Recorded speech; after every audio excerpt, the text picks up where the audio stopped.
Thank you very much for inviting me to speak today. I'm thrilled by the opportunity. I'm not a politician, but I do like to speak. So, as I said, there's almost 200 veterans enrolled at Finger Lakes Community College. There's thousands in the local community, and obviously there's millions throughout the United States. Today is the day we stop, reflect upon their service, and honor them by simply saying thank you for your service. Here's something that's important to know about us veterans and those who are still in active duty. We don't see serving our country as a sacrifice. We see it as an honor. We serve because we believe in our country, we serve because we believe it is important, and we serve because it is the right thing to do. And we're not the only ones serving. As I was a young man, I remember seeing a Pogo cartoon. You see the comic strips are in newspapers.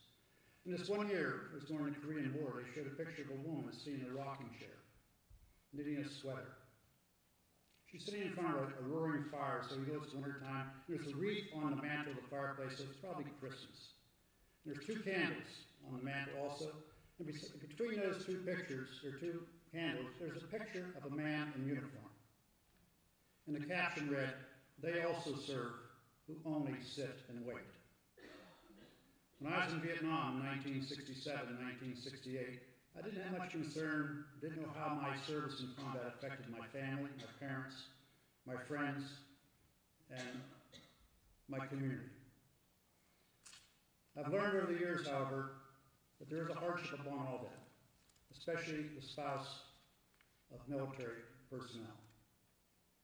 They're at home, they got to raise their family, they got to pay the bills, they got to maintain the house. They live in fear every day of somebody knocking on their door saying, "Your husband or wife has been injured in combat." And they steadfastly keep in their hearts that service member who is serving overseas, and to keep that in the hearts of their children and other friends. And everybody goes through that, who has a friend, family member, classmate who's serving in the military, especially serving overseas.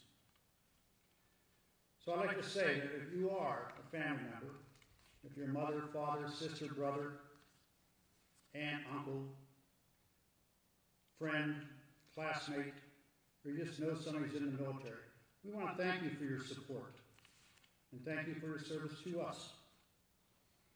We need your support because we could not and would not do what we do without it. We are all in this together. Here's another important thing to know about veterans. There's a special bond we develop while in the military, and especially in combat. That bond holds combat units together and makes us effective in fighting force. That bond does not end when we get out of service. As veterans, we join VFWs, the American Legion, the College's Veterans Club, and the Marine Corps League, and we go to reunions of our units. I meet once a month, matter of fact today at noon, at Nolan's. Once a month a bunch of us local Marines get together to have lunch, just to share that bond and remind ourselves of our service. For some veterans, the military service was a pivotal moment in their lives. We remember the day we enlisted, our drill instructors' names. We remember the day we graduated from recruit training, all of our duty stations, and everyone we served with. We fly the American flag and the missing in action flag. We put decals on our cars. We wear baseball caps. And we stand at attention when the American flag is passing. We put our hands over our hearts when we pledge allegiance to the flag. And we sing the words to our national anthem. When Taps is played, we cry.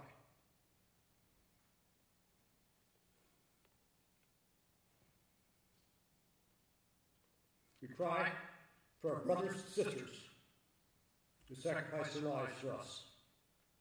We cry because we remember them, our friends, their names, their stories, their dreams, their hopes, their sacrifice. We remember, we honor, and we miss them. Here's a good example of how deep that bond is. I was watching a documentary on TV a couple years ago about the sinking of the USS Arizona in Pearl Harbor, December 7th, 1941. 1,100 177 sailors and Marines died on that ship and are still entombed in it, underneath the water at Pearl Harbor. Miraculously, 337 people survived. Some of those survivors, who are now in their late 80s and early 90s, have made arrangements that when they pass on, that they'll be cremated, put in an urn, and the remains returned to their ship.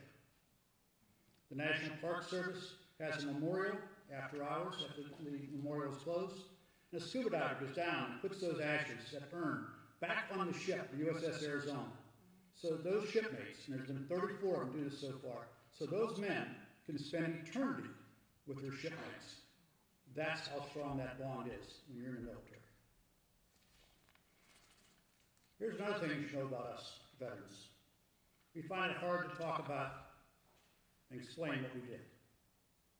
We have our own jargon, which is not easily translated into civilian language. We have 782 here. Lines of departures, MREs, FMF, MOS, final lines of departure, H&S fires, chain of command. We actually have so many acronyms that over a period of time, we forget what the acronyms even mean.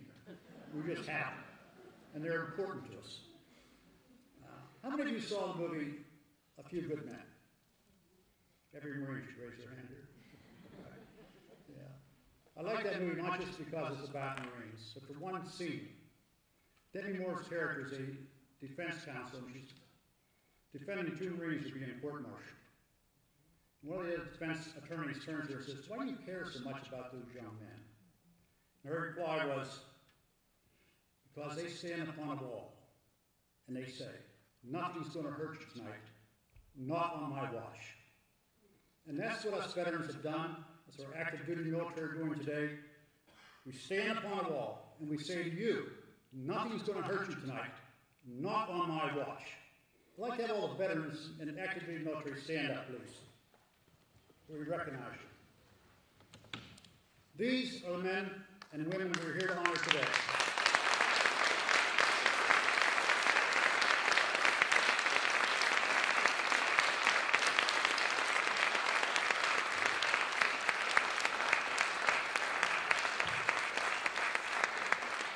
They stood upon a wall somewhere in combat or in peace, and they said to us, "Nothing's going to hurt you tonight, not on my watch." These are the men and women from your school, your community, your classmates, your friends, your family members, who took an oath to support and defend the Constitution of the United States against all enemies, foreign and domestic. These are the women and men who made a commitment that would protect our country and our way of life. These are the women and men who defended our nation and our rights to life, liberty, and the pursuit of happiness. And he did it because it is an honor.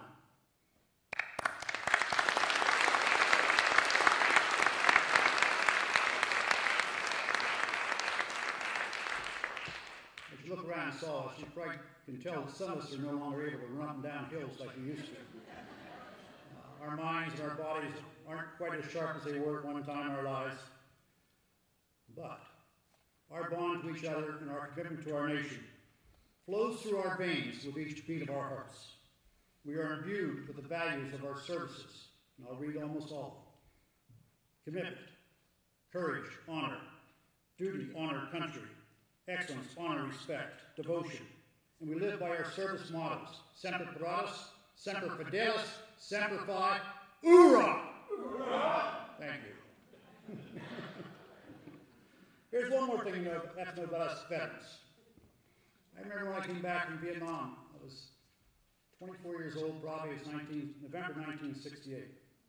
I've been out of the country for 13 months. A lot of things changed while I was gone, including myself. Martin Luther King, Bob and Kennedy were assassinated. There were riots in Detroit. People were angry about the war and lashed out against returning servicemen. I landed in Travis Air Force Base, took a bus down to visit some friends in San Francisco. Not the best choice at that time, probably. But I got there and I was uncomfortable. It was like I had landed in a foreign country. I just left my buddies, the woman and man to my left or right, who had their life and my life in their hands. I was happy to be back, and at the same time we had a sense of guilt about leaving our friends, our comrades in arms in a perilous situation. Most military men returning from combat, returning from overseas, have a similar experience.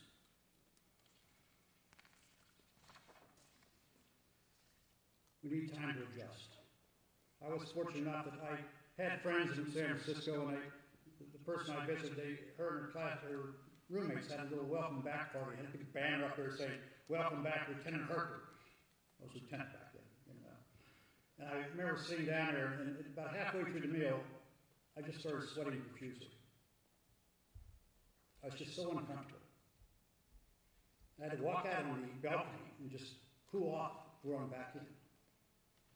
Everybody has that experience. This is coming back to a different place. And that's why we need your support. And that's why I mentioned earlier about the support we receive from people who only sit and wait. It's important that you recognize that we do talk a little different. We've had different experience in life. And we just want to get back into acclimate ourselves back to being home and readjusting to being civilians. Ceremonies like this today are very important to us. They're very special. We are grateful for your support. Now I want to ask a favor of all of you. I challenge you to, starting today, when you see one of these veterans in a class, on campus, in a hallway, you stop them, look them in the eye and say, "Thank you for your service." You see an active duty Marine or active duty Army, you see them in uniform at Wegmans, at a gas station or airport, stop them, look them in the eye and say, "Thank you for your service."